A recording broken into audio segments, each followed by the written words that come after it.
ఏపీకి తుఫాను హెచ్చరికల నేపథ్యంలో ప్రభుత్వం అప్రమత్తమైంది. హోంమంత్రి అనిత సమీక్ష నిర్వహించారు. ఎటువంటి ప్రాణ నష్టం జరగకుండా ముందస్తు జాగ్రత్తలు చేపట్టాలని సూచించారు. గర్భిణీ స్త్రీలను వెంటనే సురక్షిత ప్రాంతాలకు తరలించాలని అన్నారు. అంబులెన్సులు సిద్ధంగా ఉంచాలన్నారు.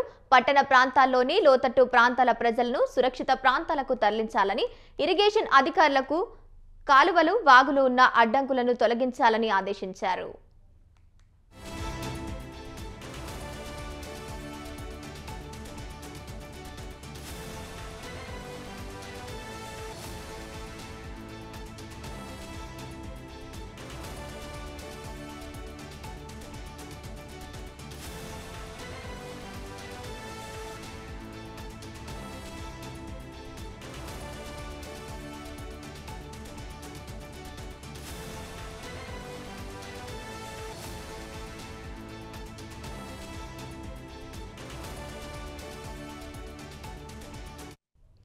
అవసరమైతే పునరావాస కేంద్రాలతో పాటు స్కూల్స్, ఇతర ప్రభుత్వ కార్యాలయాల్లో వినియోగించుకోవాలని సూచించారు.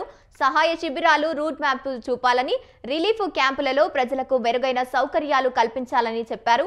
త్రాగునీరు కలుషితం కాకుండా తగు జాగ్రత్తలు తీసుకోవాలన్నారు. బలమైన గాలులు వీచే అవకాశం ఉన్నందున పట్టణాల్లోని ప్రమాదకరంగా ఉన్న హోల్డింగ్లను వెంటనే తొలగించాలని ఆదేశించారు. అన్ని విభాగాలు, అధికారులు సమన్వయంతో పనిచేయాలని చెప్పారు. అధికారులు నిర్లక్ష్యం వహిస్తే కఠినమైన చర్యలు తీసుకుంటామని అనిత హెచ్చరించారు.